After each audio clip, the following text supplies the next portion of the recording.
நான் சேது சார் நேரில் பார்த்ததில்ல, அவர் காமெடியை பார்த்து நான் அவருக்கு ஒரு ரசிகன், அவரை எனக்கு ரொம்ப பிடிக்கும் அப்படின்னு. அது கடைசியில் வடக்குப்பட்டி ராமசாமியில் பயங்கர காமெடி பண்ணியிருப்பா. அப்படி அவரை பார்த்து எனக்கு ரொம்ப பிடிச்சி போச்சு. இந்த படத்தில் பார்க்கும்போது எனக்கு ரொம்ப ஆச்சரியமாக இருந்தது. பட் அப்போ தான் எனக்கு தோணுச்சு, சினிமா மட்டும்தான் ஒருத்தன் செத்தாலும் அவனை உயிரோடு வச்சுருக்கிறது வந்து சினிமா மட்டும்தான் அப்படின்றது. அது மட்டும் இல்லை, நல்ல விஷயங்கள் நல்ல காரியங்கள் பண்ணிங்கன்னா அந்த சாவே கிடையாது. இந்த சொசைட்டி நம்மளை தாங்கி பிடிச்சிட்டே இருக்கும் அப்படின்றது தான். அவர் ஒரு நல்லவா நம்மளை என்டர்டெயின் பண்ணியிருக்காரு, நம்ம மனசில் இருக்கிறாரு. ஒரு மனுஷனாக பிறந்தா ஏதாவது ஒன்று பண்ணிட்டு சாகணும் அப்படின்றதுக்கு காரணம் வந்து எனக்கு அதை புரிய வச்சது. நான் பொதுவாக பேய் படங்களே பார்க்குறது இல்லை. ஏன்னா நான் பேய் படம் பார்த்தா கொஞ்சம் பயம் எனக்கு.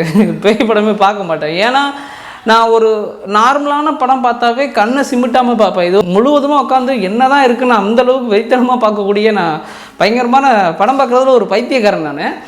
அப்படி இருக்கிற எனக்கு வந்து பேய் படம் பார்த்தா கண்டிப்பாக பயம் இருக்கும் இல்லையா? அதை பார்த்துட்டு நான் கொலை நடுங்கி போயிட்டு அச்சுச்சோ அப்படிலாம் இல்லை. ஒரு 4-5 சீனில் ஓகே அப்படின்ற மாதிரியான ஒரு பயம் இருந்தது. எனக்கு பயங்கரமாக பயம் இருந்தது.